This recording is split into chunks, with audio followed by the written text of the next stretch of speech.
Hello बेटे, कैसे हैं आप लोग। बेटे, हम लोगों ने सोल प्रोप्राइटरशिप का अकाउंटिंग करना सीख लिया। हम लोगों ने एनपीओ का अकाउंटिंग करना सीख लिया। हम लोगों ने पार्टनरशिप का अकाउंटिंग करना सीख लिया। आज हम डिस्कस करेंगे अबाउट कंपनी। आज हम कंपनी के बारे में डिस्कशन करेंगे और कंपनी क्या होती है इसके बारे में डिस्कशन करेंगे। बच्चों, हम लोगों ने जब सोल प्रोप्राइटरशिप की अकाउंटिंग की थी तो हमने देखा था कि वो किसी एक पर्सन के द्वारा स्टार्ट किया गया बिजनेस होता था। रजिस्टर कराना कोई ज़रूरी नहीं होता है। हम अगर पार्टनरशिप की बात करें तो पार्टनरशिप में हमने देखा था कि पार्टनरशिप में कम से कम 2 लोगों का होना अनिवार्य है। ज़्यादा से ज़्यादा 50 लोग हो सकते हैं। ये हमारा 2014 के रूल्स में प्रिस्क्राइब किया गया था। बेटे, अब अगर कुछ लोग अपने बिजनेस को और बड़ा करना चाहते हैं और ज़्यादा कैपिटल रखना चाहते हैं, ज़्यादा लोग आना चाहते हैं, तो बेटे उस बिजनेस को फॉर्म करना पड़ेगा हमें एज ए कंपनी। वो बन जाएगी हमारी कंपनी, यानी कि किसी भी बिजनेस को अगर हमें बड़े स्तर पर चलाना है तो वो हमारी कंपनी हो जाएगी। बच्चों, कंपनी की डेफिनेशंस के लिए हमने अभी डिस्कस करने वाले हैं आप लोगों के साथ में। तो देखिए बेटे हमारा सबसे पहले हमने पढ़ा था सोल प्रोप्राइटरशिप।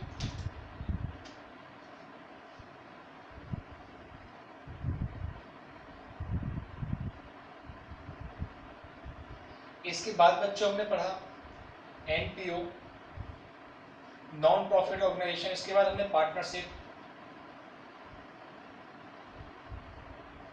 और इसके बाद अभी हम स्टडी करेंगे कंपनी के बारे में। अभी हम पढ़ने जाएंगे कंपनी अकाउंट के बारे में। तो बच्चों, आप लोग मेरे साथ साथ देखेंगे बेटे। A company is an artificial person. बेटे अंडरलाइन करेंगे आर्टिफिशियल पर्सन के साथ में। Create by law, having separate entity with a perpetual succession and a common seat। बेटे कंपनी की डेफिनेशन बनती है हमारी, a company is an artificial person create by law having separate entity with a perpetual succession and common seat. बेटे इसकी definition को हम सबसे पहले समझेंगे। A company is an artificial person. बच्चे, आर्टिफिशियल पर्सन का मतलब क्या होता है?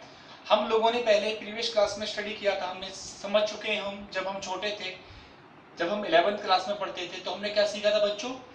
आर्टिफिशियल पर्सन का मतलब क्या होता है?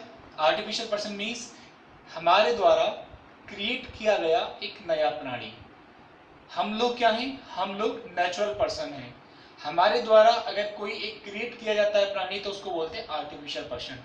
और ये हम पार्टनरशिप फॉर्म में सीख चुके हैं। जब हम पार्टनरशिप फॉर्म बनाते हैं, पार्टनरशिप भी क्या होती है? वो भी एक आर्टिफिशियल पर्सन होता है, हमारे द्वारा क्रिएट किया गया पर्सन होता है। बेटे याद करो, जब हम टाइप्स ऑफ अकाउंट्स पढ़ रहे थे, हम पर्सनल अकाउंट में हमने फर्दर टाइप्स पढ़ा था, natural person, artificial person, representative person. तो ऐसे ही जो आर्टिफिशियल पर्सन होता है वो हमारे द्वारा बनाया गया प्राणी होता है, तो उसे हम आर्टिफिशियल पर्सन बोलते हैं। तो कंपनी क्या होती है? एक बनाया गया प्राणी होता है बेटे, हमारे द्वारा बनाया गया प्राणी। अब कंपनी की डेफिनेशन को समझ रहे हैं। कंपनी इज हमारे द्वारा बनाया गया प्राणी, यानी आर्टिफिशियल पर्सन क्रिएट बाय, हमारे द्वारा मीन्स हम कौन? लॉ, यानी लॉ किसने बनाया? किसी प्राणी ने बनाया है बेटे। तो क्रिएट बाय लॉ, हमारे द्वारा मीन्स लॉ के द्वारा, ये कानून के द्वारा बनाया गया प्राणी है, लॉ के द्वारा बनाया गया प्राणी है बेटे। फिर से मैं डिस्कस करता हूं।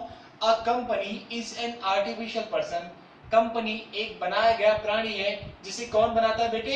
लॉ, जो लॉ के द्वारा बनाया गया प्राणी होता है। Having separate entity. बेटे इसके पास सेपरेट एंटिटी मींस हम अलग हैं और कंपनी अलग है। अगर हम 10, 15, 20, 25, 50, 100, 200 लोग मिलकर कंपनी स्टार्ट करते हैं तो हम लोग अलग हैं और हमने जो प्राणी बनाया है वो अलग है।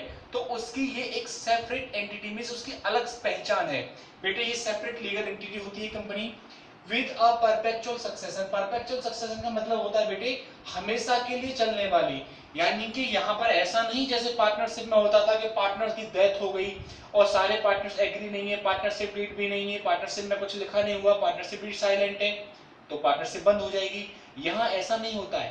कंपनी क्या होती है? परपेचुअल सक्सेशन होती है, यानी कि हमेशा चलने वाली होती है, कभी बंद नहीं होती है बेटे।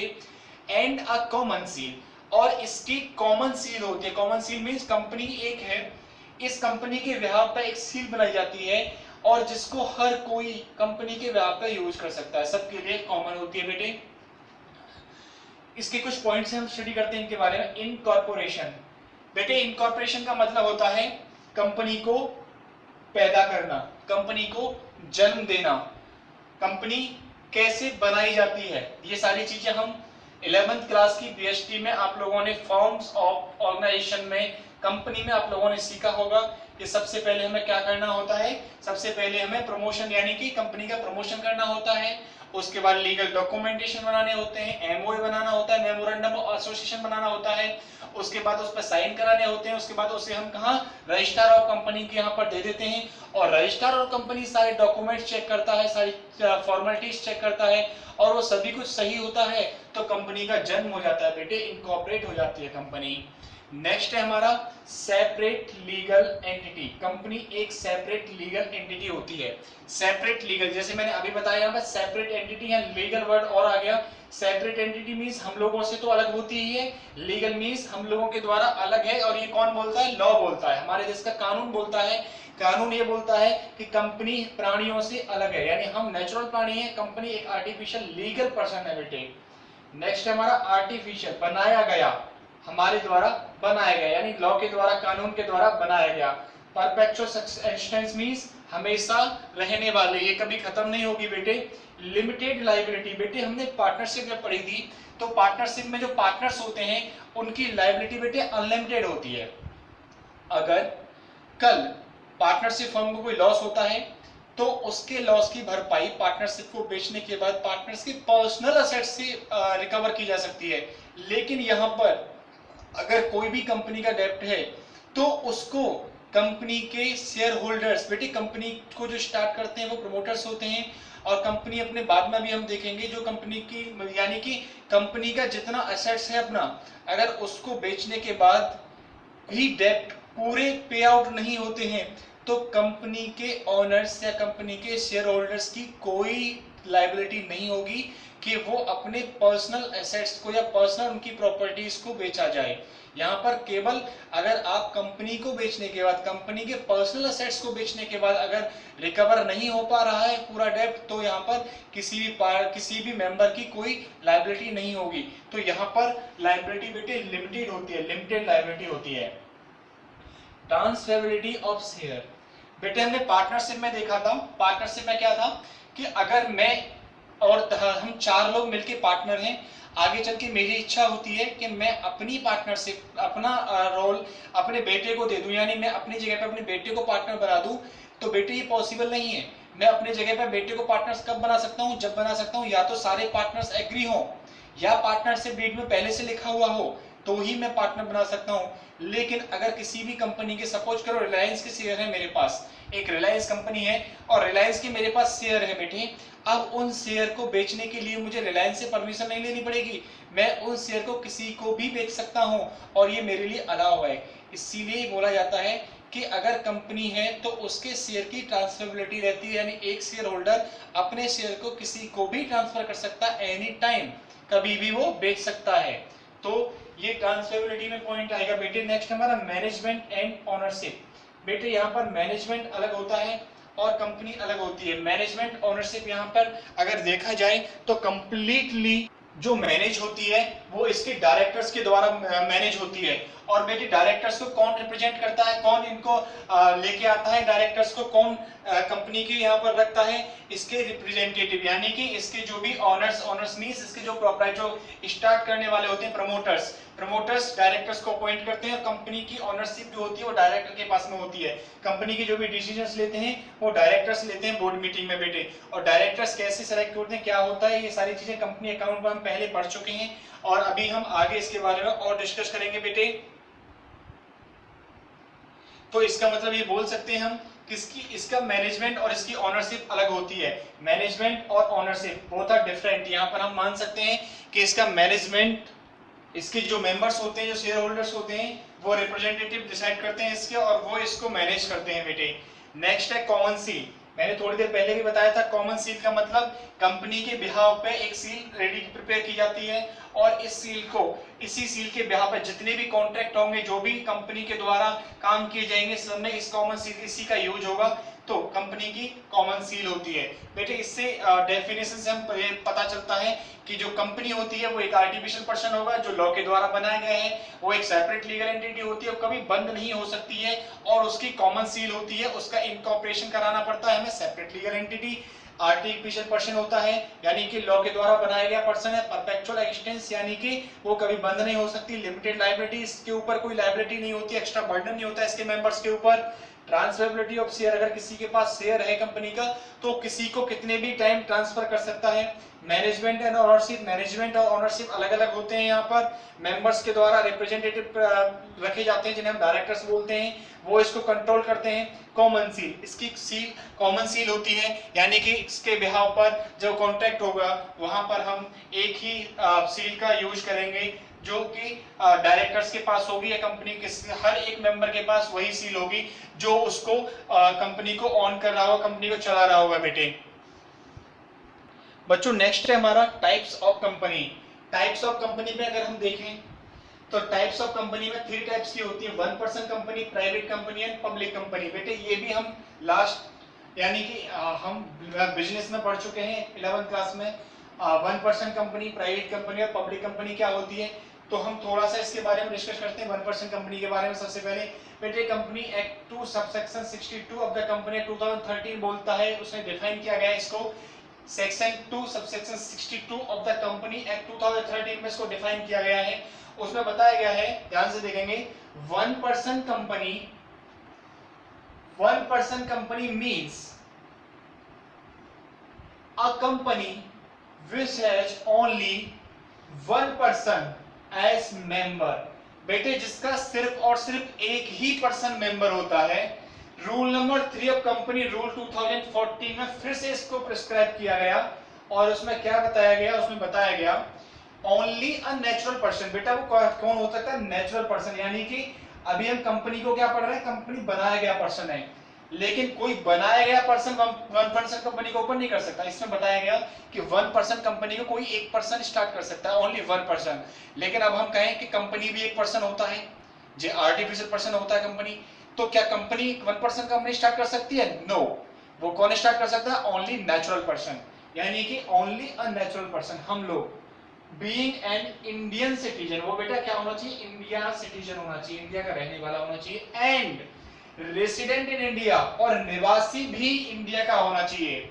इंडिया में पैदा हुआ होना चाहिए और निवासी भी इंडिया का होना चाहिए। मींस ऐसा नहीं कि इंडिया में पैदा हुआ है और रहता जाके पाकिस्तान में है और वो इंडिया में आके 1% स्टार्ट करता है कंपनी, तो वो नहीं स्टार्ट कर सकता, क्योंकि यहाँ क्लियर बता दिया लॉ ने, इंडियन सिटीजन, इंडिया में पैदा हुआ होना चाहिए, एंड रेसिडेंट इन इंडिया, और इंडिया का ही रहने वाला होना चाहिए, रहता भी इंडिया में हो, कैन बी फॉर्म 1% कंपनी, वो 1% कंपनी स्टार्ट कर सकता है।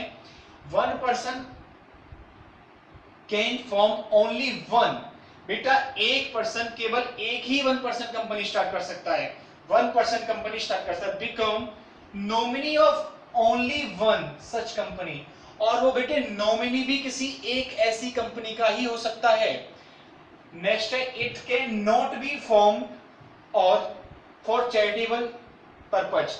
बेटे वो चैरिटेबल पर्पज से स्टार्ट नहीं कर सकता, यानी कंपनी 1% कंपनी आप सोचो हम चैरिटेबल पर्पज से स्टार्ट करेंगे तो नो, वो एनपीओ में आ जाएगा बच्चे।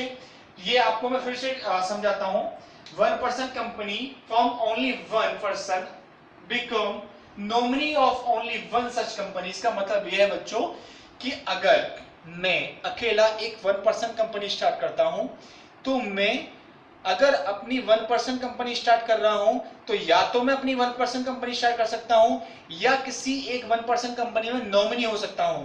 इसका मतलब ये हुआ, ऐसा नहीं हो सकता कि अगर मैंने 1% कंपनी स्टार्ट की और उसमें मैंने अपनी वाइफ को नॉमिनी बना दिया और मेरी वाइफ ने 1% कंपनी स्टार्ट की और उसने मुझे अपना नॉमिनी बना लिया, ऐसे नहीं चलेगा। अगर मैं 1% कंपनी स्टार्ट कर रहा हूं तो मैं किसी कंपनी का नॉमिनी नहीं बन पाऊंगा, और अगर मैं किसी कंपनी का नॉमिनी बन गया हूं तो मैं किसी भी 1% कंपनी स्टार्ट नहीं कर पाऊंगा। तो मतलब ये हुआ कि अगर मैं 1% कंपनी स्टार्ट कर रहा हूं तो मैं अपनी वाइफ को नॉमिनी बनाऊंगा। अब मेरी वाइफ कोई 1% कंपनी स्टार्ट नहीं कर सकती है। चलिए बच्चों आगे चलते हैं। It paid up share capital, आगे क्या बोला गया, it paid up share capital is not more than 50 lakh. इसकी पेड अप शेयर कैपिटल यानी जितने से स्टार्ट की जा रही है कंपनी, ये कभी भी 50 लाख से ज्यादा नहीं होनी चाहिए इसमें कैपिटल। अगर 50 लाख से ज्यादा हुई तो वो 1% कंपनी नहीं होगी बेटे, वो प्राइवेट कंपनी बन जाएगी। Next, it average annual turnover turnover their years, it average annual turnover of 3 years, 3 साल का, should not exceed 2 crore, 2 crore रुपए से ज्यादा नहीं होना चाहिए। अगर 2 करोड़ रुपए से ज्यादा एनुअल टर्नओवर होता, ओके बेटे, मतलब ये हुआ कि एक तो हमारा 50 लाख से ज्यादा की पेड अप कैपिटल नहीं होनी चाहिए, और उसका annual turnover means sales profit, उसका कभी भी 3 साल में 2 करोड़ रुपए से ज्यादा हुआ नहीं होना चाहिए। अगर कहीं भी 2 करोड़ रुपए से ज्यादा हुआ तो प्राइवेट लिमिटेड कंपनी बन जाएगी। एंड शुड हैव 1 डायरेक्टर, और उसके पास कम से कम एक डायरेक्टर होना चाहिए, एक डायरेक्टर कम से कम होना चाहिए, बट नॉट मोर देन 15, ज्यादा से ज्यादा 15 तक रख सकते हो आप डायरेक्टर, 15 से ज्यादा नहीं। बेटे ये सारी कंडीशन फॉलो करनी होंगी 1% कंपनी को। मतलब आप 1% कंपनी स्टार्ट होना चाहते हो तो आप नेचुरल पर्सन होने चाहिए, इंडिया के रहने वाले होने चाहिए, और इंडिया में ही रह रहे होने चाहिए। 1% कैन फॉर्म ओनली 1, यानी कि आप केवल एक या तो 1% कंपनी फॉर्म कर सकते हो या 1% कंपनी में नॉमिनी बन सकते हो। It can not be form for charitable purpose, आप 1% कंपनी को चैरिटेबल पर्पस के लिए नहीं स्टार्ट कर सकते हो। It paid up share capital is not more than 50 lakh, आपकी paid up share capital 50 lakh से कभी भी ज्यादा नहीं होनी चाहिए कंपनी के अंदर। It's average annual turnover of 3 years should not exceed 2 crore, 3 साल के अंदर अंदर इसका कभी भी टर्नओवर 2 करोड़ से ज्यादा नहीं होना चाहिए। एंड शुड हैव 1 डायरेक्टर, कम से कम एक डायरेक्टर होना चाहिए, लेकिन 15 से ज्यादा भी नहीं होनी चाहिए। अगर ये सारी कंडीशन फॉलो करते हो तो आप 1% कंपनी खोलने के एलिजिबल होते हो, आप 1% कंपनी ओपन कर सकते हो। बेटे बात करते हैं हम प्राइवेट कंपनी के बारे में। Private company no minimum capital required, minimum capital कितना होना चाहिए, कोई रिक्वायरमेंट ऐसा नहीं है, हम कितनी से प्राइवेट कंपनी स्टार्ट कर सकते हैं। Minimum 2 and maximum 200 members, private company start करने के लिए कम से कम 2 लोग और ज्यादा से ज्यादा 200 मेंबर्स की रिक्वायरमेंट होती है, 200 से ज्यादा नहीं हो सकते। ट्रांसफरेबिलिटी ऑफ शेयर रिस्ट्रिक्टेड, बेटे ये सबसे मेन पॉइंट है इसका, हम इसमें अपने शेयर को ट्रांसफर नहीं कर सकते। यानी अगर मेरे पास शेयर है, मैंने कोई प्राइवेट कंपनी स्टार्ट की है, मैं प्रोप्राइटर हूं, तो प्रोप्राइटर के पास शेयर हो सकता है, लेकिन प्रोप्राइटर किसी अदर पर्सन को अपना शेयर ट्रांसफर नहीं कर सकता, इसमें रिस्ट्रिक्शन होती है। Transferability of share restricted. Next है बेटे and name with private limited, बेटे जब भी कोई कंपनी होती है प्राइवेट कंपनी, उसका एंड का नाम प्राइवेट लिमिटेड होता है, जैसे XYZ private limited, Mohan private limited, Mohan and Sohan private limited. At least 2 director and maximum 15 director, बेटे कम से कम 2 डायरेक्टर का होना जरूरी है। अगर 2 डायरेक्टर नहीं है तो हम प्राइवेट कंपनी स्टार्ट नहीं कर सकते। सेक्शन 3 बोलता है कंपनी एक्ट 2013 का कि उसमें कम से कम 2 डायरेक्टर का होना जरूरी है। तो ये प्राइवेट कंपनी के लिए है। बेटे अब हम डिस्कस करते हैं पब्लिक कंपनी के लिए, पब्लिक कंपनी के बारे में। पब्लिक कंपनी क्या होती है,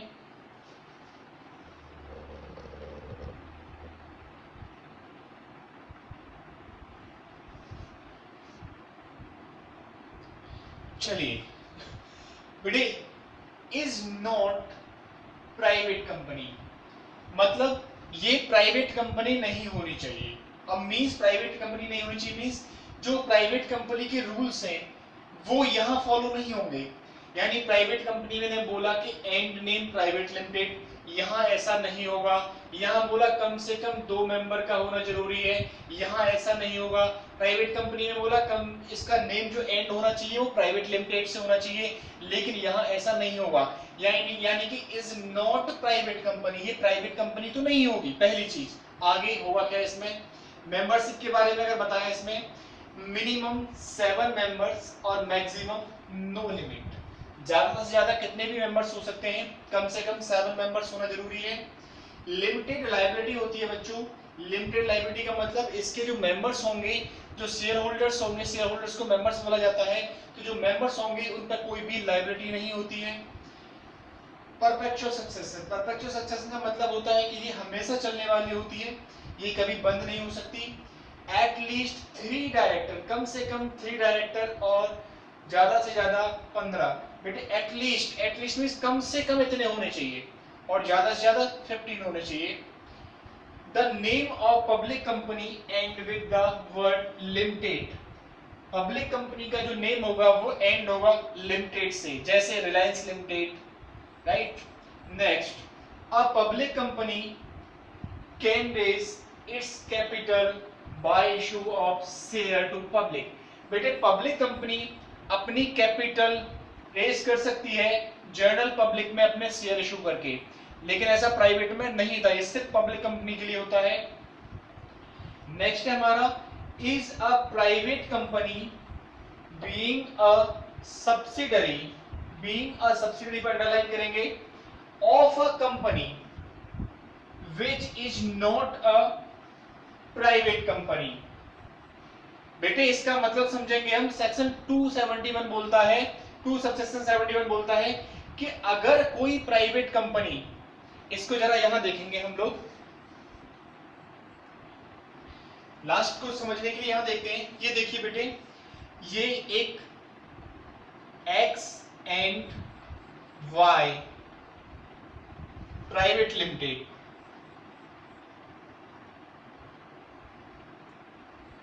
ये X and Y private limited company है एक, और ये Z लिमिटेड, ये Z लिमिटेड है बेटे, ये पब्लिक कंपनी है। अब इस Z लिमिटेड ने अगर इसको खरीद लिया मींस 51% इसने इसको होल्ड कर लिया, 51%, 51% इसने होल्ड कर लिया इसको, तो XYZ की बोली जाएगी सब्सिडरी कंपनी और Z बोली जाएगी holding company.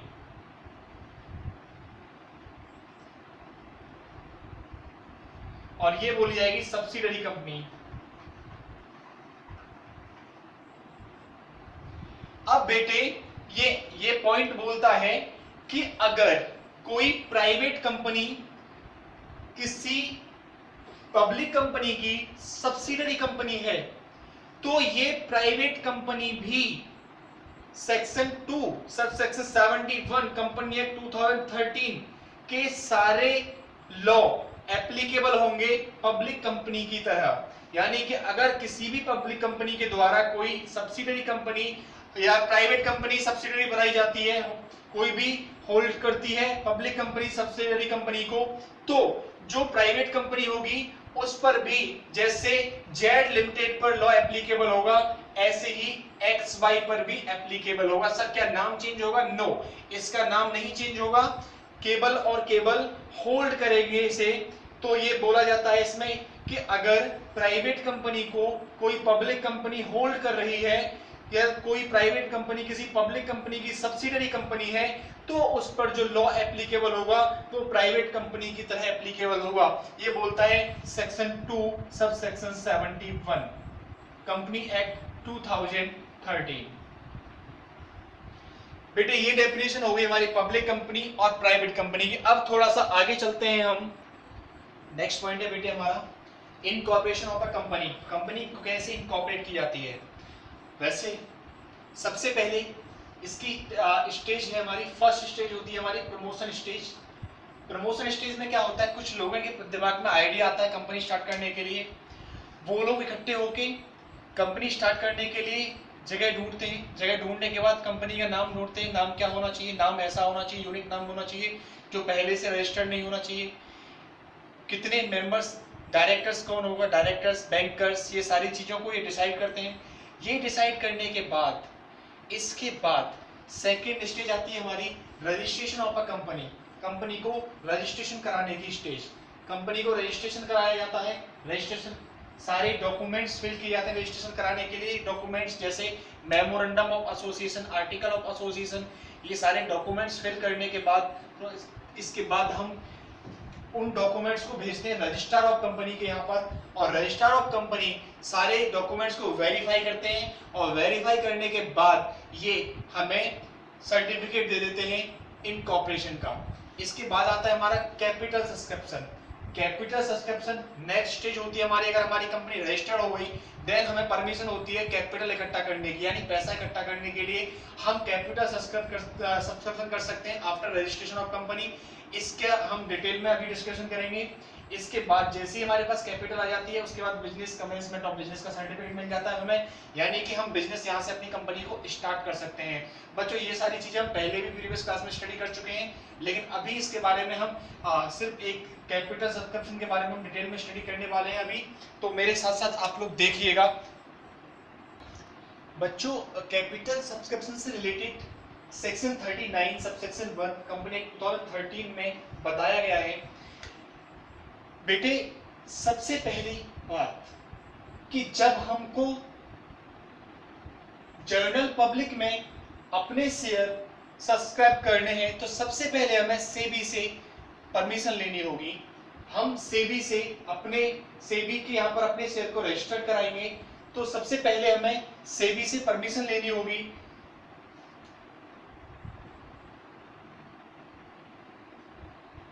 Security exchange board of India. जब हम यहां से परमिशन लेंगे तो सेबी अगर परमिशन दे देगी, सेबी की परमिशन मिलने के बाद हम इशू कर सकते हैं अपनी कैपिटल जनरल पब्लिक में। अब इसमें क्या है, अगर मैंने सपोज करो शेयर इशू किए 10,000 रुपीज, 10,000 के अगर मैं शेयर इशू कर रहा हूं,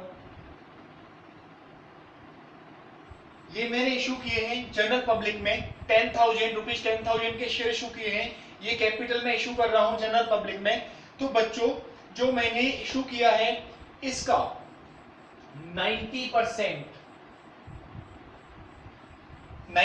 कितना हुआ, 9,000 रुपीज, 9,000।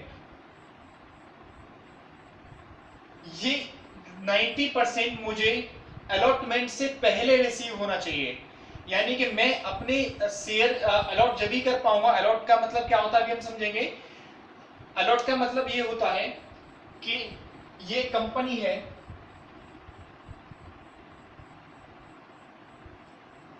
इस कंपनी ने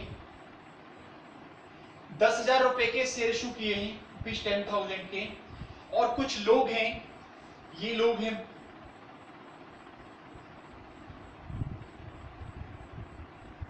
बेटे सपोज करो 4 लोग हैं और इन चारों ने 2500 के इन्होंने शेयर परचेज कर रखे हैं।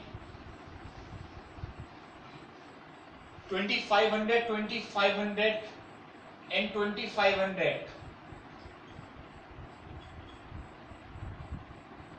10,000 रुपए की शेयर इशू की कंपनी ने।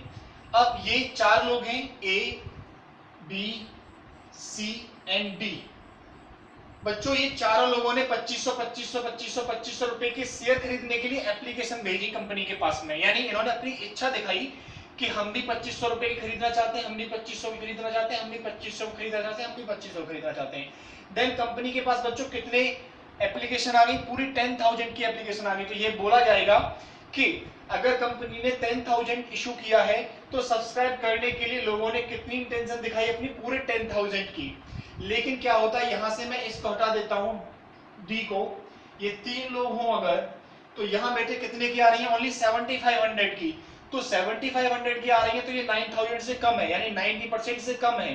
तो 90% से कम है। अभी इनकी एप्लीकेशन आई है, इन लोगों ने 2500 की एप्लीकेशन भेजी है कंपनी के पास कि हम इतने शेयर खरीदना चाहते हैं, इतने शेयर खरीदना चाहते हैं। कंपनी अभी बेचे नहीं है, इन्होंने बोला है कि हम इतने के शेयर खरीदना चाहते हैं, हम इतने के खरीदना चाहते हैं। कंपनी ने कहा कि मैं 10,000 रुपए के शेयर बेच रही हूं, लेकिन इन लोगों ने कहा हम 2500 के, हम 2500 के, हम 2500 के खरीदना चाहते हैं, यानी कि ओनली 7,500 के। लेकिन अब क्या बताओ मुझे कि कंपनी शेयर बेचते, क्या कंपनी को शेयर बेच देने चाहिए? क्या कंपनी शेयर अलॉट कर सकती है इनको? अलॉट मींस बेच देना। क्या कंपनी अपने शेयर इनको अलॉट कर सकती है? नो, नहीं कर सकती, क्योंकि 7,500 9,000 से कम है। मिनिमम कितना होना चाहिए? 90% होना चाहिए। अगर 90% नहीं हो रहा तो company can not allotted share, तो कंपनी अपने शेयर अलॉट नहीं कर सकती है। अच्छा बच्चों, अब अगर सपोज करो ये पूरा 10,000 का हो जाता है, जब ये पूरा 10,000 का हो जाएगा तो 10,000 का होते ही वो डी में फिर से बना देता हूं, जो डी था इसने भी 2,500 परचेज किए हैं, तो पूरा 10,000 का, यानी इसे बोलेंगे हम कंपनी के पूरे शेयर सब्सक्राइब होने के लिए एप्लीकेशन आ गई। क्या अब कंपनी अलॉट कर सकती है? यस, अब कंपनी अलॉट कर सकती है। लेकिन कब कर सकती है? कंपनी जैसे ही कंपनी के पास ये सारी एप्लीकेशन आई, कंपनी फिर से सेबी के पास जाएगी, एप्लीकेशन भेजेगी कि हमारे पास देखो सेबी, तो पूरा हमारे पास 10,000 रुपीज की एप्लीकेशन आ गई है, जो कि आपकी जो कंडीशन है 10,000 की, इसको फुलफिल करती है। सेक्शन 39 सब सेक्शन 1 में जो आपने कहा है उसको फुलफिल करती है। अब हम क्या शेयर अलॉट कर सकते हैं? अब सेबी क्रॉस चेक करेगी इन शेयर होल्डर्स को, शेयर होल्डर्स के नाम जो भी है ये सही है या गलत है, और उसके बाद जैसे ही सब कुछ वेरीफाई हो जाएगा सेबी इनको परमिशन दे देगी अलॉट करने के लिए, और ये कंपनी इनको शेयर अलॉट कर सकती है। और अलॉट करने के बाद कंपनी स्टार्ट हो जाएगी, कंपनी को कमेंसमेंट करने का सर्टिफिकेट मिल जाएगा रजिस्ट्रार ऑफ कंपनी के यहां से। तो ये प्रोसेस होता है हमारा कैपिटल सब्सक्रिप्शन का। अभी हम इसको और अच्छे से समझेंगे एक और एग्जांपल से। देखिए बच्चों, अब हम आगे अच्छे से क्लियर करने वाले हैं इस पूरे टॉपिक को, और अभी आप बहुत अच्छे से ध्यान देके समझिएगा। जितना भी हुआ है अब तक बेसिक था, अब हम इसको कंप्लीटली समझेंगे।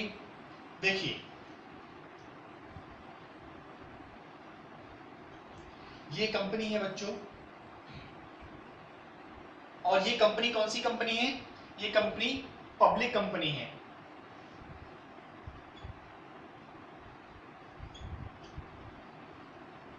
बताओ क्या पब्लिक कंपनी अपने शेयर इशू कर सकती है?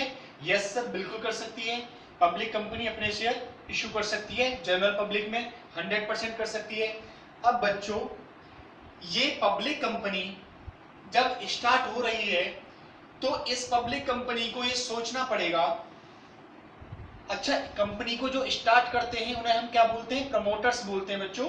तो अब इस कंपनी को स्टार्ट करने वाले लोगों ने जब कंपनी को स्टार्ट किया तो पहले से ही डिसाइड किया जाता है कि इस कंपनी में इसकी लाइफ टाइम तक कितना पैसा रखा जाना चाहिए। सपोज करो इसके प्रमोटर्स ने, ये इसके प्रमोटर्स हैं कुछ,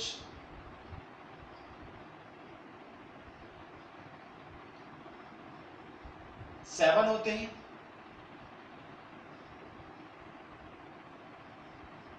ये इसके प्रमोटर्स हैं बच्चों। इन लोगों ने कंपनी को स्टार्ट करने के लिए सोचा कि हम अपनी कंपनी को रजिस्टर कराएंगे रुपीस 10 करोड़ से, 10 करोड़ से रजिस्टर कराएंगे। अब ये 10 करोड़ से जो रजिस्टर कराया जा रहा है, क्या जरूरी है कि ये 10 करोड़ रुपया अभी कंपनी में लगाना होगा? नो। ये जो 10 करोड़ से रजिस्टर कराया जा रहा है इसका मतलब होता है कि ये 10 करोड़ कंपनी के लाइफ टाइम तक रहेगा, यानी कि ये चेंज नहीं होगा। ये चेंज होता है, कैसे चेंज होता है उसके पीछे बहुत सारी रीजंस होते हैं, वो मैं बताऊंगा आपको। कैसे चेंज करा सकते हैं ये भी मैं बताऊंगा आपको। कैपिटल क्लॉज के अंदर आता है, कैपिटल क्लॉज को हम लोग पढ़ेंगे। बाकी कुछ लोगों को पता होगा कैपिटल अगर चेंज होती है ऑथराइज कैपिटल से, ऑथराइज कैपिटल बोलते हैं, अगर इसको हमें चेंज कराना होता है तो एसआर पास करना होता है, स्पेशल रेजुलेशन पास करना होता है। तो अभी हमने 10,000 डिसाइड किया इस कंपनी को स्टार्ट करने के लिए कि हम पूरे भविष्य में 10 करोड़ रुपए इस कंपनी के अंदर हम रखेंगे। जब बेटे हमने 10 करोड़ रुपए से इस कंपनी को स्टार्ट करने के लिए सोचा, इसके बाद इन लोगों ने इस पैसे को इकट्ठा करने के लिए कैपिटल को इशू किया।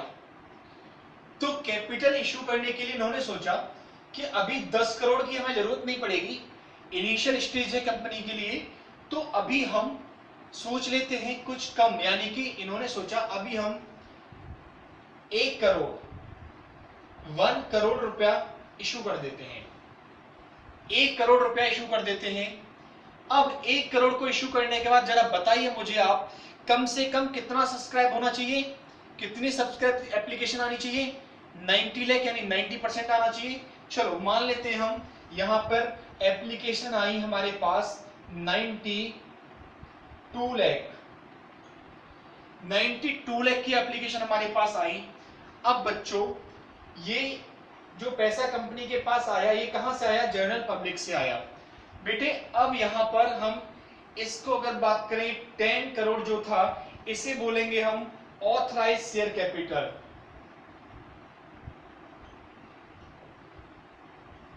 इसे बोलेंगे हम ऑथराइज शेयर कैपिटल।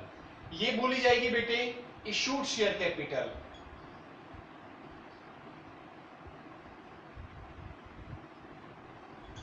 ये बोली जाएगी बेटे सब्सक्राइब शेयर कैपिटल।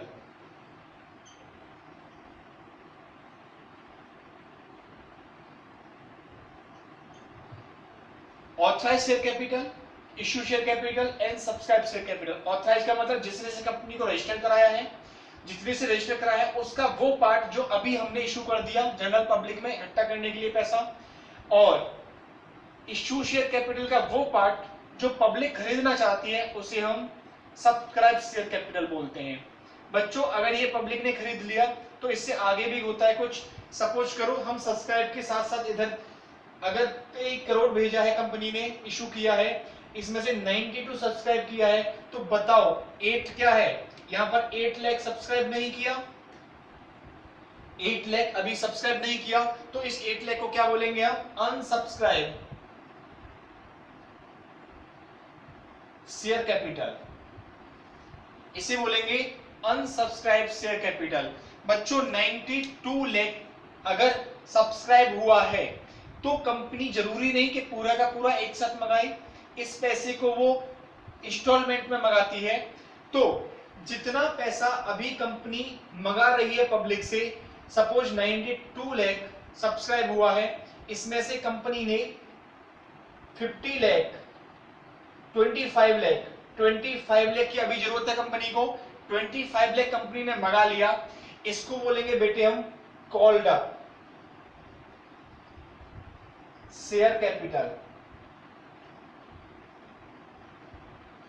ये बोला जाएगा कॉल्ड अप शेयर कैपिटल। और बाकी जितना कंपनी ने नहीं मंगाया, कितना नहीं मंगाया कंपनी ने, जरा बताओ मुझे। 92 में से 25 अगर कंपनी ने मंगा लिया तो कितना कंपनी ने नहीं मंगाया, जरा बताइए आप लोग मुझे।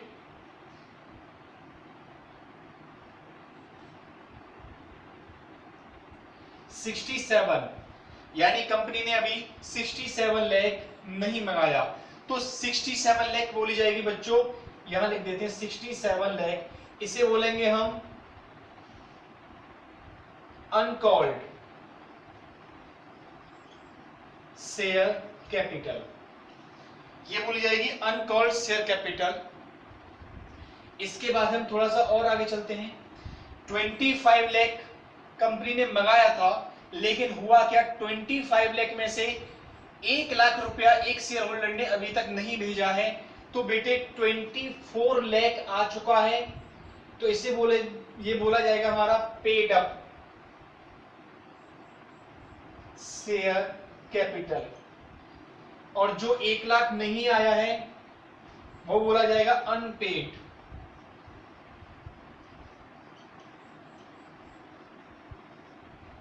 Share capital. बच्चों फिर से एक बार इसे देखते हैं।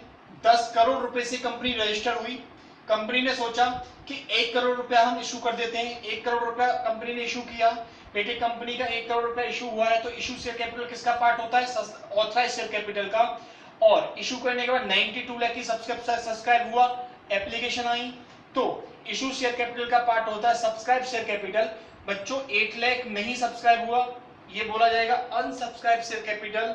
अब सब्सक्राइब में से 25 लाख कंपनी ने अभी मंगाया पैसा, लेकिन उसमें से 25 लाख जो मंगाया उसमें से 24 लाख आया, तो 1 लाख अनपेड अप बोला जाएगा।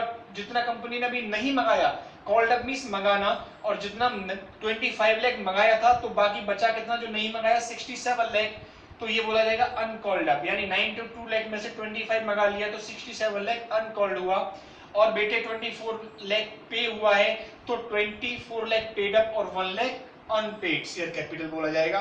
अगर हम नीचे से चलते हैं तो paid up share capital part होता है कॉल्ड अप शेयर कैपिटल का, यानी जितना हम मंगाएंगे उससे ज्यादा तो कोई देगा नहीं। अगर मैं 100 रुपए मांगू आपसे तो क्या आप मुझे 200 रुपए देंगे? आप मुझे 80 रुपए जरूर दे सकते हैं, लेकिन आप मुझे 200 रुपए नहीं देंगे। तो वही चीज है, अगर मैंने मंगाया था 25 तो 25 से ज्यादा कोई नहीं देगा, कम जरूर दे सकता है। तो पेड अप पार्ट होता है कॉल्ड अप का, कॉल्ड अप पार्ट होता है सब्सक्राइब का, सब्सक्राइब पार्ट होता है इशूड का, और इशू पार्ट होता है ऑथराइज का।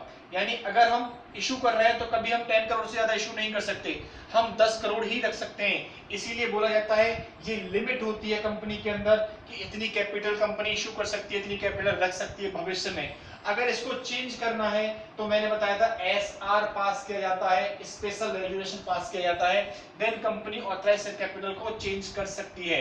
तो ये कंप्लीट हुआ हमारा शेयर कैपिटल के बारे में बच्चों। अब हम आगे चलते हैं थोड़ा सा, इसको आप लोग नोट करिएगा।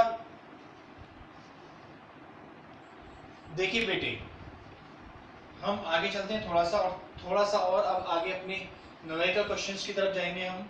बेटे कंपनी है और ये कंपनी की मैंने कैपिटल बना दी, टोटल कैपिटल ये है, और ये टोटल कैपिटल हम एक और एग्जांपल ले लेते हैं अभी हम, कि कंपनी की टोटल जो कैपिटल है वो कंपनी अभी इशू करना चाहती है subscribe share capital, issue share capital मान लेते हैं हम यहाँ पर। पहले हम ऑथराइज शेयर कैपिटल ले लेते हैं। ऑथराइज शेयर कैपिटल सपोज करो इसकी 10 lakh, 10 lakh authorise share capital है।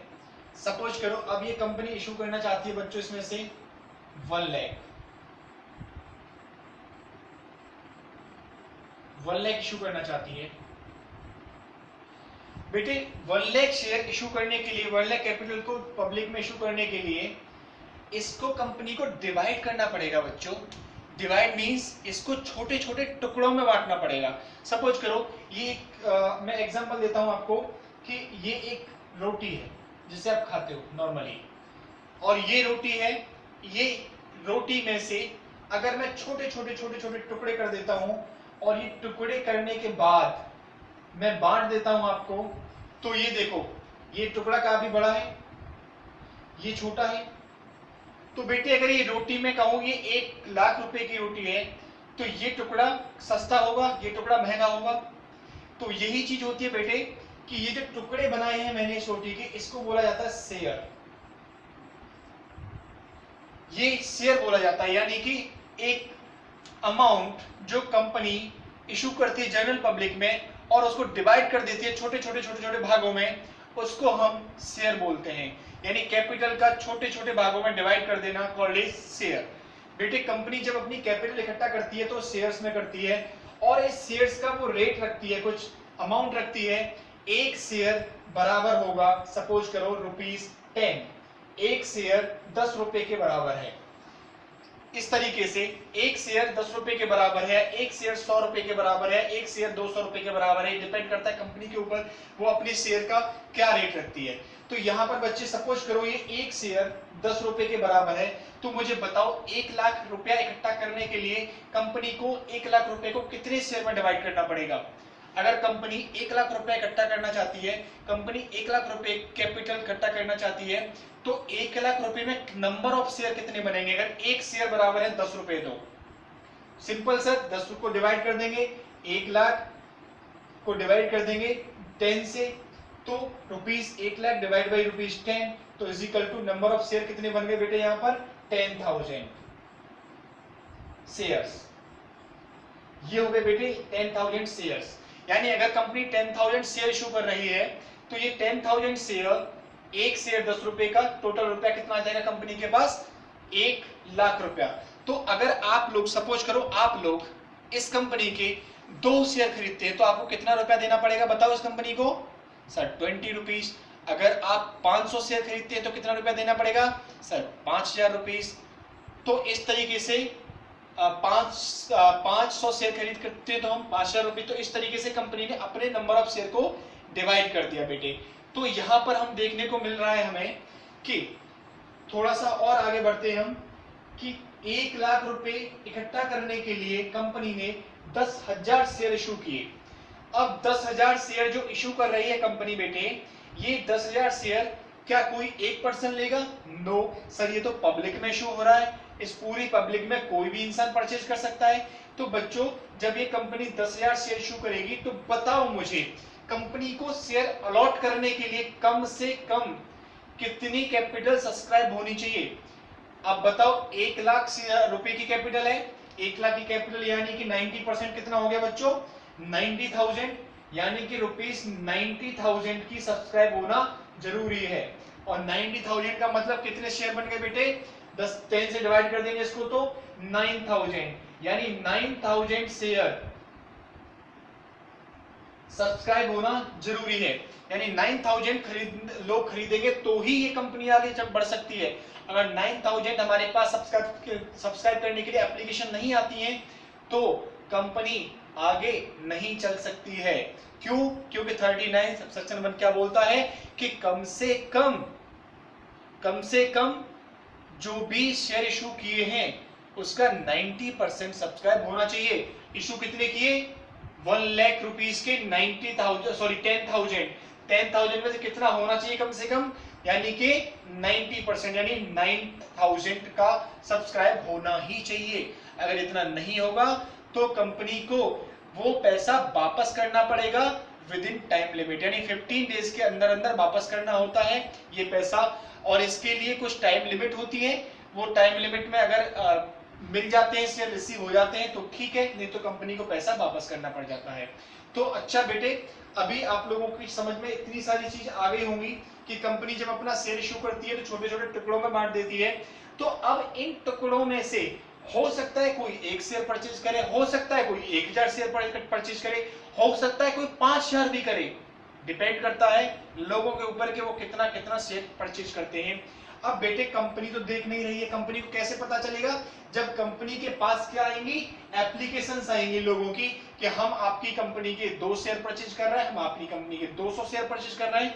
इस तरीके से जब कंपनी के पास एप्लीकेशन इकट्ठी हो जाएंगी बहुत सारी आके, देन कंपनी को पता चलेगा कि मेरे शेयर कितने परचेज कितने सब्सक्राइब हुए, कितने लोग परचेज करना चाहते हैं। ये सारी चीजें कब पता चलेंगी? जब हमारे पास कंपनी के पास बहुत सारी एप्लीकेशन।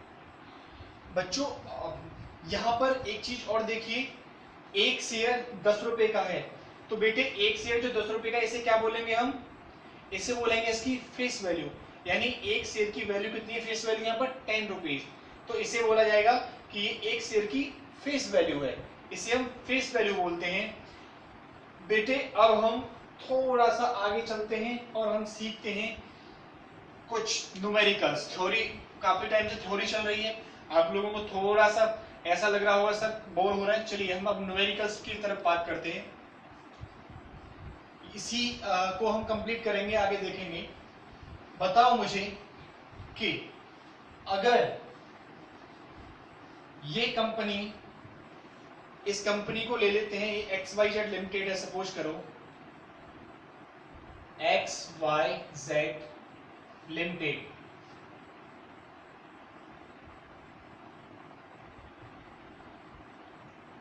बेटे ये XYZ लिमिटेड 10 लाख से रजिस्टर्ड है और ये जनरल पब्लिक में जो अपने शेयर इशू कर रही है वो कर रही है 1 लाख रुपीस के, यानी 10,000 शेयर। मैं इसका क्वेश्चन बना देता हूं। XYZ लिमिटेड इशूड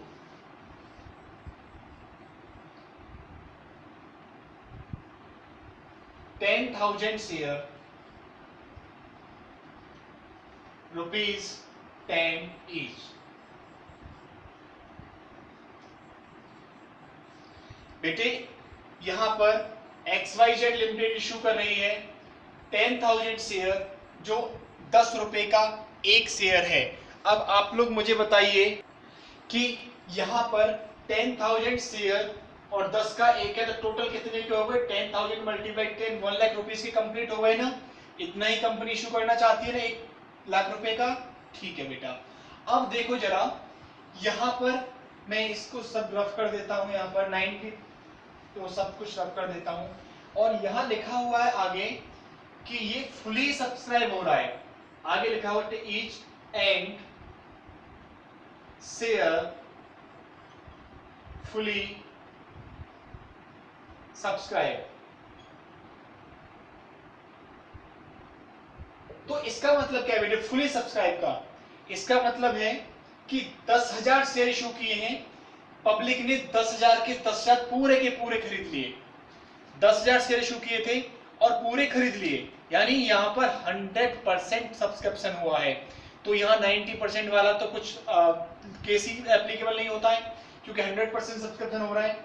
अब बेटे इसको कैसे दिखाएंगे हम, जरा मुझे बताओ। देखो बच्चों, यहां पर कंपनी के पास कितना रुपया आएगा? कंपनी के पास रुपया कितना आएगा बोलो? 10 multiply 10,000 is equal to 1 lakh. 1 lakh रुपया आएगा कंपनी के पास।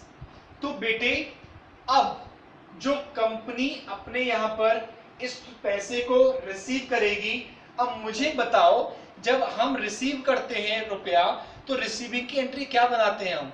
कैश या बैंक अकाउंट डेबिट? कैश या बैंक अकाउंट डेबिट? यस या नो? तो हम यहां क्या लिखेंगे? Bank account debit. पैसा रिसीव हुआ हमें, बैंक अकाउंट डेबिट। कितना रुपया रिसीव हुआ? 1 लाख रुपया। 1 लाख रुपया रिसीव हुआ हमें बेटे। और काय के लिए रिसीव हुआ है बेटे? कहां से रिसीव हुआ है?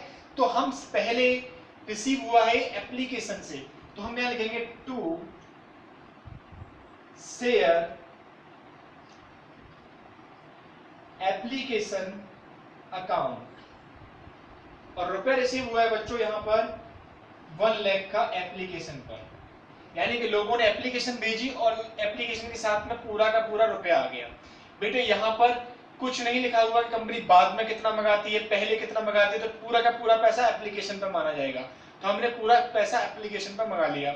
अब ये पैसा जो एप्लीकेशन पे आया है, बताओ कि जब हम पार्टनरशिप पढ़ रहे थे तो पार्टनरशिप में क्या होता था? पार्टनरशिप अलग होती थी, पार्टनर्स अलग होते थे।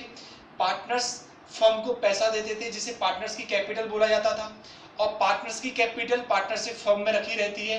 तो पार्टनरशिप फर्म के लिए वो कैपिटल बोली जाती है जो ऑनर से मिलती है। बेटे यहाँ पर शेयर होल्डर्स कंपनी के कौन होंगे? ऑनर होंगे। तो जब कंपनी अपने ऑनर से यानी शेयर होल्डर्स यानी मेंबर्स से पैसा रिसीव करेगी तो इनके कौन से अकाउंट में ट्रांसफर करना चाहिए? इनका अपना अकाउंट बना देना चाहिए ना शेयर होल्डर्स का। तो शेयर होल्डर्स के अकाउंट को क्या बोलते हैं हम? Capital account, share capital account. तो जो पैसा यहाँ पर आया है, जो एप्लीकेशन से पैसा आया है, अब इसको कहां ट्रांसफर कर दिया जाएगा बच्चों? कैपिटल अकाउंट में। तो नेक्स्ट एंट्री क्या बन जाएगी यहाँ पर? Share application account debit to share capital account. ये यहां पर एंट्री बन जाएगी 1 लाख रुपीज से। तो इस तरीके से मैंने आपको छोटा सा एक तरीका बताया कंपनी में क्या होता है। मेरा अभी आपको न्यूमेरिकल सॉल्व कराने का कोई इरादा नहीं है, वो अभी हम आगे करेंगे। अभी तो हमें टाइप्स ऑफ शेयर भी सीखना है। मैंने आपको सिर्फ इतना बताया है कि जब कंपनी शेयर इशू करती है, शेयर इशू करने के बाद क्या ट्रीटमेंट किया जाता है। अगर 1 लाख रुपए की कंपनी ने शेयर इशू किए तो 1 लाख रुपए की एप्लीकेशन आई, और 1 लाख रुपए की भी एप्लीकेशन आने के बाद bank account debit to share application, application पर पैसा आया है और ये पैसा क्योंकि शेयर होल्डर का है तो उनके कैपिटल अकाउंट में ट्रांसफर कर दिया गया। तो share application account debit to share capital account. यहां पर एप्लीकेशन से एप्लीकेशन का अकाउंट कैंसिल हो जाएगा, तो क्या बचेगा हमारे पास? Bank account debit to share capital account, यानी पैसा आ गया हमारे पास और कैपिटल इंक्रीज हो गई। तो बेटे बैलेंस शीट अगर हम बात करें तो बैलेंस शीट में एक साइड बैंक होता है, एक साइड कैपिटल होती है, बैलेंस शीट मैच हो जाएगी। लेकिन यहां पर कंपनी के लिए हम उस नॉर्मल बैलेंस शीट का यूज नहीं करेंगे जो हम अभी तक करते आए हैं। यानी जो बैलेंस शीट सोल प्रोप्राइटरशिप के लिए आपने यूज की है, जो बैलेंस शीट आपने पार्टनरशिप के लिए यूज की है, वो बैलेंस शीट हम कंपनी में यूज नहीं करेंगे। कंपनी के लिए कौन सी बैलेंस शीट यूज करेंगे, क्या कैसे करेंगे, ये सभी मैं आपको फॉर्मेट समझाऊंगा। अभी हम उससे पहले बात करेंगे शेयर्स की। शेयर्स की टाइप्स ऑफ शेयर्स की, शेयर्स कितने टाइप के होते हैं बच्चों? शेयर टू टाइप के होते हैं टाइप्स ऑफ शेयर्स में। एक होता है हमारा प्रेफरेंस शेयर और एक होता है हमारा इक्विटी शेयर। बहुत सारे लोग जानते भी होंगे क्योंकि हम लोग पहले पढ़ चुके हैं इसके बारे में। टाइप्स ऑफ शेयर,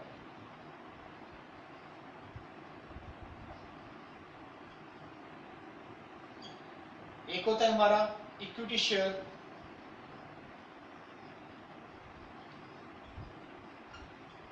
और दूसरा होता है हमारा प्रेफरेंस शेयर।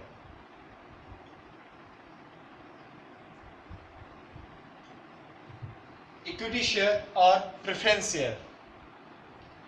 बच्चों अगर हम बेसिक बात करें तो प्रेफरेंस शेयर और इक्विटी शेयर में जो डिफरेंस होता है, देखो प्रेफरेंस शेयर और इक्विटी शेयर अगर एक कंपनी है हमारी तो कंपनी के लिए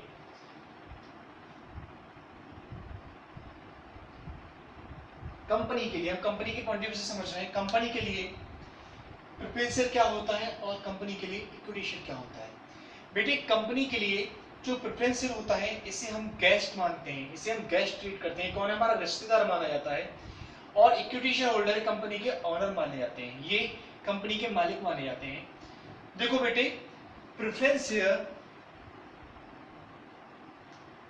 गेस्ट मींस कि अगर आप लोग अपने घर पर किसी को इनवाइट करते हो या आप अपने घर पर किसी को बुलाते हो तो घर पर बुलाने के बाद आप बताओ मुझे, आप जब घर पर बुला रहे हो और आपके यहाँ पर खाना बन रहा है तो आप सबसे पहले किसको बोलोगे खाने के लिए? खुद खाओगे या गेस्ट को बोलोगे? सर हम गेस्ट को बोलेंगे। वेरी गुड बेटे, वही प्रेफरेंस शेयर है।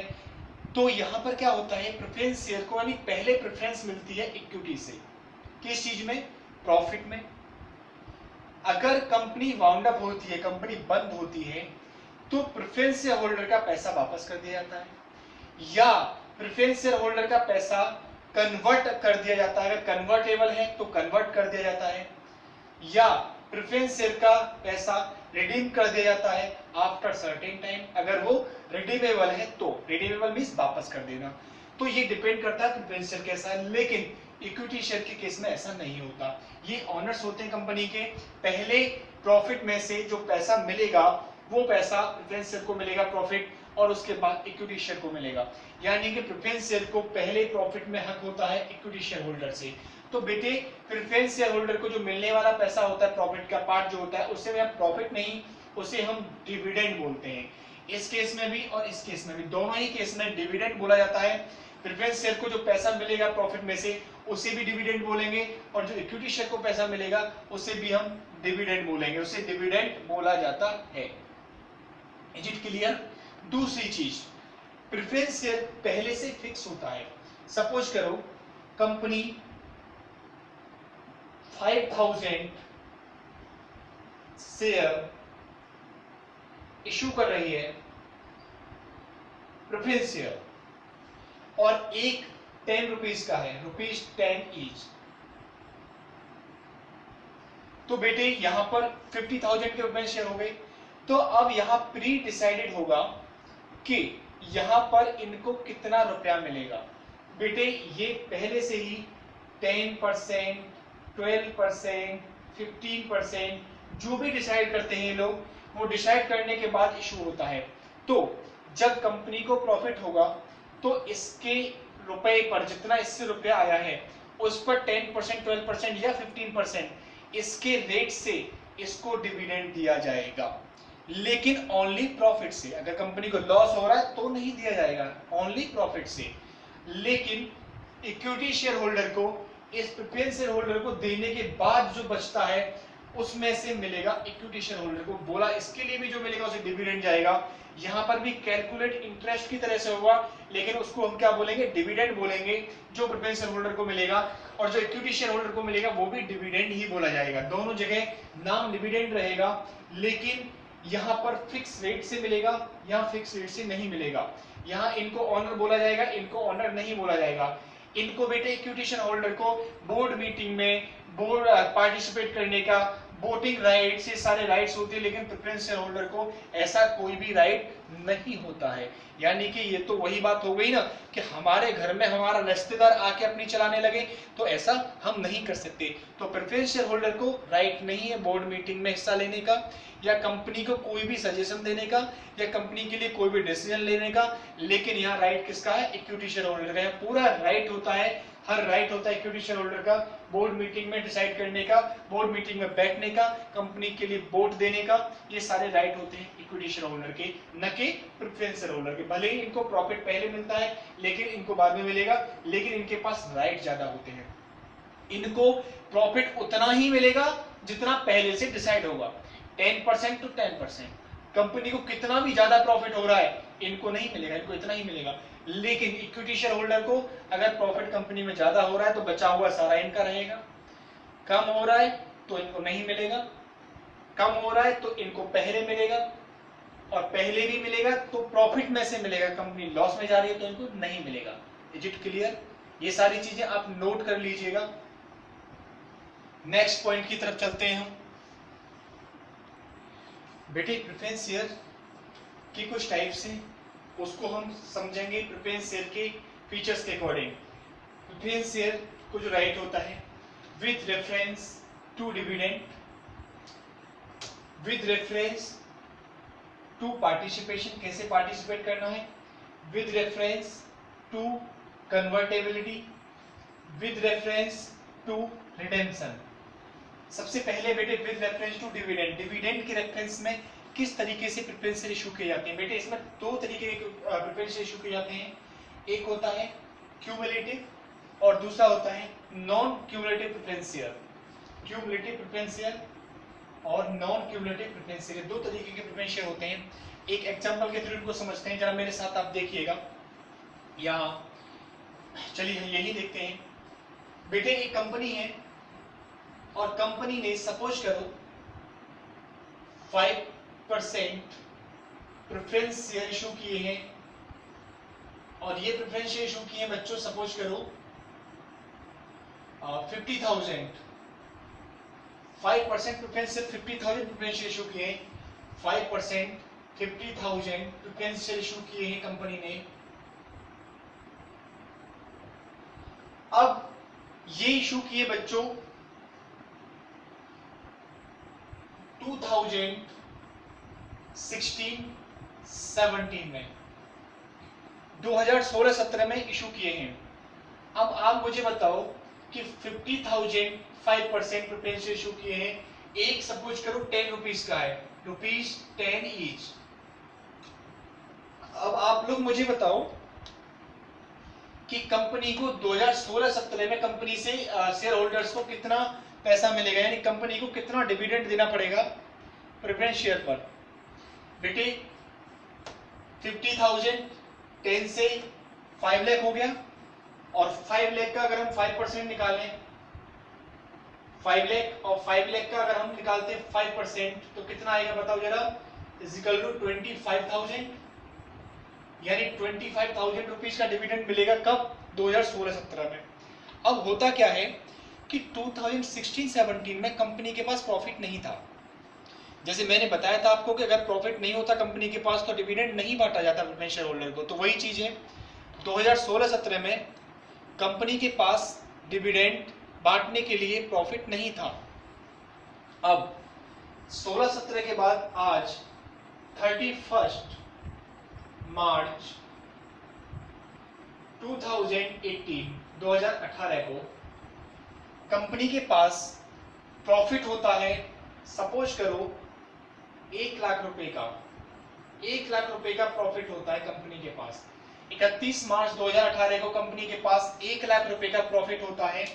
तो अब जो 1 लाख रुपए का प्रॉफिट हुआ है कंपनी का, अगर कंपनी ने क्यूमुलेटिव प्रेफरेंस शेयर इशू कर रखे हैं तो 2016-17 में जो कंपनी ने डिविडेंड नहीं बांटा था 25,000 रुपए का, कंपनी को ये 25,000 रुपए का डिविडेंड भी उन शेयर होल्डर को देना पड़ेगा जो कंपनी ने नहीं दिया था, क्योंकि क्यूमुलेटिव प्रेफरेंस शेयर होल्डर के लिए हमें 3 साल तक अगर आपने प्रॉफिट से डिविडेंड नहीं बांटा है और 3 साल के अंदर आगे कभी प्रॉफिट हो रहा है, तो कंपनी आपको उस प्रॉफिट का डिविडेंड उस प्रीवियस ईयर का जहां नहीं दिया गया वो भी देना पड़ेगा।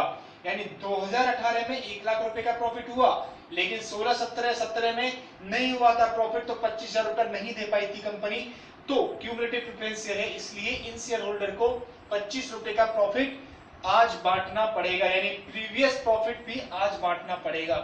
तो क्यूमुलेटिव प्रेफरेंस शेयर होल्डर को ये बेनिफिट रहता है कि अगर किसी साल कंपनी को प्रॉफिट नहीं होता है तो नेक्स्ट ईयर प्रॉफिट होता है, तो कंपनी से वो प्रीवियस ईयर का प्रॉफिट रिकवर कर सकते हैं, मांग सकते हैं और कंपनी को देना पड़ेगा, कंपनी को बांटना पड़ेगा। और ये कितने साल तक का बेटे? 3 साल, ये 3 इयर्स तक का प्रॉफिट कंपनी को देना पड़ता है, 3 साल। ऐसा मैं नहीं बोल रहा हूं, ये बोलता है सेक्शन 43B जो प्रेफरेंस शेयर के बारे में बताता है, सेक्शन 43B कंपनी एक्ट 2013 का सेक्शन 43B बोलता है कि क्यूमुलेटिव शेयर होल्डर को आपको डिविडेंड देना पड़ेगा। बेटे नॉन क्यूमुलेटिव, अगर नॉन क्यूमुलेटिव प्रेफरेंस शेयर है तो ये डिविडेंड प्रीवियस ईयर का नहीं मिलेगा, ओनली इस साल का, यानी 2018 का मिलेगा। कितना? 25,000। बेटे क्यूमुलेटिव वाले को कितना मिलेगा जरा बताओ मुझे? 50,000। नॉन क्यूमुलेटिव वाले को ओनली इस साल का 25,000। Is it clear? ये चीज क्लियर है बच्चों आप लोगों के लिए? चलिए ठीक है बेटे, अब हम आगे बात करते हैं with the reference to participation. Participation के बेसिस पर कंपनी कैसे, बेटे इसमें एक होता है हमारा पार्टिसिपेटिंग प्रेफरेंस शेयर और एक होता है non participating preference share. Participating preference share कौन सा होता है बच्चों? जैसे अभी हमने थोड़ी देर पहले बोला था आपसे कि प्रेफरेंस शेयर को जो बचा हुआ डिविडेंड होता है वो नहीं मिलता है, यानी प्रेफरेंस शेयर को पैसा पहले पे कर दिया हमने और उसके बाद में इक्विटी शेयर होल्डर का होता है पूरा बचा हुआ।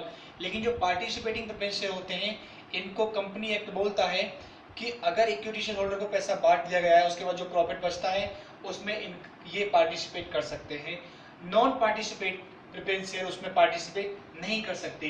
तो पार्टिसिपेटिंग और नॉन पार्टिसिपेटिंग में ये डिफरेंस होता है, यानी बचे हुए डिविडेंड में, बचे हुए प्रॉफिट में सॉरी, जो इक्विटी शेयर होल्डर को बांट दिया उसके बाद जो बचा प्रॉफिट है उसमें ये लोग पार्टिसिपेट कर सकते हैं, participation preference share. But non participate preference share उसमें पार्टिसिपेट नहीं कर सकते हैं। नेक्स्ट है हमारा बेटा कन्वर्टेबिलिटी के बारे में अगर बात करें हम, तो ये भी 2 टाइप के होते हैं, एक होता है कन्वर्टेबल और एक होता है नॉन कन्वर्टेबल।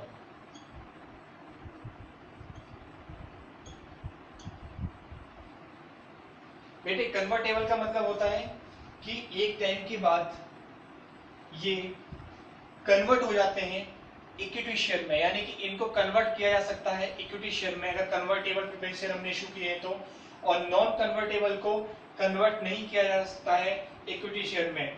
तो हम यहाँ पर नेक्स्ट है हमारा विद रेफरेंस ऑफ रिडेम्पशन के, यानी रिडेम्पशन के बेसिस पर। तो ये भी बेटा 2 टाइप्स के होते हैं, एक होता है रिडीमेबल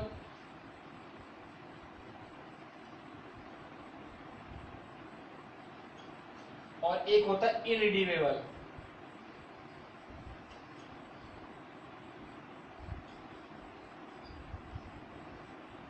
प्रेफरेंस शेयर एक होता है रिडीमेबल प्रेफरेंस शेयर और एक होता है इनरिडीमेबल प्रेफरेंस शेयर।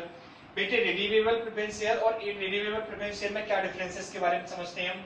बच्चों ये जो रिडीमेबल प्रेफरेंस शेयर होता है ये एक सर्टेन टाइम, यानी कि या तो प्री डिसाइडेड हो 10 इयर्स 15 इयर्स जो भी हो, लेकिन इसका सर्टेन टाइम है 20 इयर्स से ज्यादा हम इसको नहीं रख सकते। अगर कंपनी ने रिडीमेबल प्रेफरेंस शेयर इशू किए हैं तो वो 20 ईयर से पहले या 20 ईयर से पहले वापस करना पड़ता है पैसा। रिडेम्पशन का मतलब होता है पैसे को वापस करना, रिटर्न करना, लौटाना। तो अगर रिडीमेबल प्रेफरेंस शेयर इशू किए हैं तो कंपनी को ये पैसा लौटाना पड़ेगा, और अगर इनरिडीमेबल किए हैं तो कंपनी शेयर होल्डर्स को पैसा जब लौटाएगी जब कंपनी वाउंड अप होती है, जब कंपनी बंद होती है। लेकिन इनरिडीमेबल प्रेफरेंस शेयर इशू करना according to company act prohibited है, यानी कि हम इरिडेवेबल प्रेफरेंशियल इशू नहीं कर सकते। कंपनी एक्ट 2013 ने क्लियर इसके लिए मना कर रखा है, तो इरिडेवेबल प्रेफरेंशियल इशू नहीं किया जा सकता है। तो बच्चों हमने प्रेफरेंशियल को अलग अलग तरीके से reference to dividend, reference to participation, reference to convertibility, reference to redemption हमने स्टडी किया। डिविडेंड के बेसिस पे क्यूमुलेटिव, नॉन क्यूमुलेटिव। क्यूमुलेटिव में प्रीवियस ईयर का भी डिविडेंड मिल जाता है, लेकिन नॉन क्यूमुलेटिव में नहीं मिलता है अगर कोई रुका हुआ है तो। पार्टिसिपेशन में ये लोग पार्टिसिपेट करते हैं आफ्टर डिविडेंड, इक्विटी शेयर को जो प्रॉफिट बचता है उसमें ये लोग नहीं करते नॉन पार्टिसिपेशन। कन्वर्टेबिलिटी में, कन्वर्टेबिलिटी यानी कि ये प्रेफरेंशियल एक टाइम के बाद इक्विटी शेयर में कन्वर्ट हो सकते हैं। नॉन कन्वर्टेबल प्रेफरेंशियल कन्वर्ट नहीं हो सकते हैं। रिडीमेबल में 20 ईयर से पहले ये शेयर्स रिडीम हो जाते हैं यानी कि वापस कर दी जाते हैं। इनरिडीमेबल अलाउ नहीं है, 2013 एक्ट में मना कर दिया गया है कि इरिडेबल प्रेफरेंशियल इशू नहीं किए जा सकते। बच्चों प्रेफरेंस शेयर मैंने कंप्लीट करा दिया आपको, अब आते हैं हम इक्विटी शेयर की तरफ। बेटे इक्विटी शेयर के बारे में मैंने अभी जैसे बताया आपको, equity share which are not preference share, यानी कि इक्विटी शेयर वो शेयर होते हैं जो कि प्रेफरेंस शेयर नहीं है। जितनी भी सारी क्वालिटी अभी हमने प्रेफरेंस शेयर में देखी थी वो इसमें कुछ भी क्वालिटी नहीं होगी। तो हम क्लियरली एक वर्ड में ये सारी डेफिनेशन इसके अगेंस्ट में डाल सकते हैं, यानी अगर हम प्रेफरेंस शेयर की डेफिनेशन लिख रहे हैं तो उसमें नोट लगा के हम टोटली इक्विटी शेयर की डेफिनेशन में लिख सकते हैं। आगे, equity share are the most commonly issued class of share and carry the maximum risk, underline करेंगे carry the maximum risk and reward। बेटे अगर बिजनेस के अंदर लॉस हो रहा है तो कौन वेयर करेगा? Equity share holder. इतना ही प्रॉफिट हुआ जो प्रेफरेंस शेयर होल्डर को दिया जाता तो लॉस में कौन जाएगा? इनको कुछ नहीं मिलेगा, प्रेफरेंस इक्विटी शेयर होल्डर। बेटे रिवॉर्ड क्या? अगर प्रॉफिट ज्यादा हुआ तो पूरा का पूरा प्रॉफिट किसका होगा? इक्विटी शेयर होल्डर का। तो इनके लिए रिस्क भी हो सकता है और रिवॉर्ड भी हो सकता है। बिजनेस क्या? Risk and reward of the business, the risk being losing part और पर अंडरलाइन करेंगे all the value of share if the business इनकर लॉस, यानी कि अगर बिजनेस लॉस इंकर कर रही है तो उसे वेयर कौन करेगा? Equity share holder. और रिवार्ड क्या होगा? The reward being payment of higher dividend, ज्यादा डिविडेंड मिलेगा इनको अगर मार्केट वैल्यू ज्यादा होगी और एप्रिसिएशन ज्यादा मिलेगा और प्रॉफिट ज्यादा रहेगी तो इनको रिस्क भी होता है और इनको रिवॉर्ड भी मिलता है। तो दोनों तरीके से, अगर कंपनी को प्रॉफिट नहीं हो रहा है तो इनका लॉस है, कंपनी को ज्यादा प्रॉफिट हो रहा है तो इनका प्रॉफिट है। तो इसलिए इनको ऑनर बोला जाता है, यानी ये कंपनी के ऑनर होते हैं बेटे। तो ये आप लोग इसकी डेफिनेशन में नोट कर सकते हैं। बेटे एक टर्म्स और हमसे छूट गया है, उसे हम एक कंप्लीट करते हैं। अभी हम जब कैपिटल सब्सक्रिप्शन पढ़ रहे थे, इसका बेटे पार्ट होता है प्रोस्पेक्टस। प्रोस्पेक्टस क्या होता है? प्रोस्पेक्टस के बारे में हम समझेंगे। प्रोस्पेक्टस को डिफाइन किया गया है सेक्शन 270 में और एक्ट कंपनी एक्ट 2013 में। बच्चों प्रोस्पेक्टस होता क्या, इसके बारे में थोड़ा सा हम बात करते हैं। देखिए, अगर मैं कंपनी हूं, मैं कंपनी अपने शेयर जनरल पब्लिक में इशू कर रहा हूं, तो अब यहां पर पब्लिक मेरे शेयर कब परचेज करेगी? उसे मेरे बारे में नॉलेज होगी तभी तो। हम स्कूल से लेते हैं, स्कूल या किसी इंस्टीट्यूशन से लेते हैं। आप जब किसी इंस्टीट्यूट या इंस्टीट्यूशन में एडमिशन लेने के लिए जाते हैं तो सबसे पहले क्या करते हैं? आप उसकी इंक्वायरी करते हैं। और इंस्टीट्यूशंस भी क्या करते हैं? इंस्टीट्यूशन अपनी एक बुकलेट बनाते हैं और उस बुकलेट को एडमिशन के टाइम पे या आप जब इंक्वायरी के लिए आते हैं तो आपको इंस्टीट्यूट वो दे देता है। उस बुकलेट में क्या होता है? बुकलेट में टोटल इंस्टीट्यूट के बारे में कितना बड़ा है, कौन से स्ट्रीम्स हैं यहाँ पर, कितने फैकल्टीज हैं, क्या कितनी बिल्डिंग्स हैं यहाँ पर, कहाँ पर क्या फैसिलिटीज हैं, ये entire information of the institutions हमें कहाँ मिलती है? उस प्रोस्पेक्टस में मिलती है। जब हमें लगता है कि सारी चीजें बहुत अच्छी हैं, हम इसके लिए कंफर्टेबल हैं, हम इसमें एडमिशन ले सकते हैं, फीस सारी चीजें, एग्जाम कब होता है, एंटायर इंफॉर्मेशन उसमें मिलेगी हमें, देन हम प्रोस्पेक्टस लेने के बाद, सब कुछ जानने के बाद हम एडमिशन ले लेते हैं। सेम यहाँ पर होता है। कंपनी जब अपने शेयर इशू करती है तो एक प्रोस्पेक्टस बनाती है। कंपनी अपनी एंटायर इंफॉर्मेशन, अपने फाइनेंशियल स्टेटमेंट्स उस प्रोस्पेक्टस में लिखती है और उस प्रोस्पेक्टस को इशू किया जाता है जनरल पब्लिक को, जो लोग शेयर परचेज करना चाहते हैं। बाय नेट भी हो सकता है, वो बाय बुकलेट भी हो सकता है, प्रोस्पेक्टस बनाया जाता है।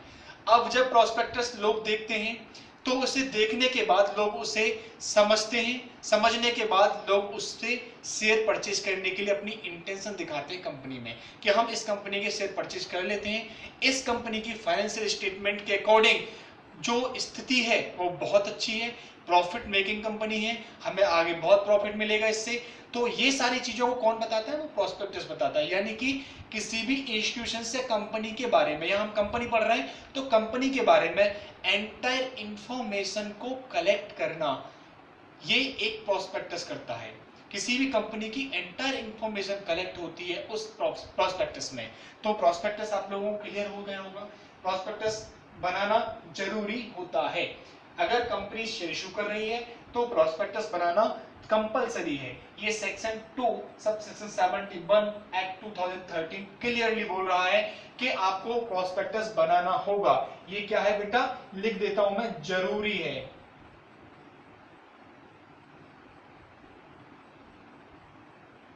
बोलो, समझ में आया क्या? तो ये होता है हमारा प्रोस्पेक्टस।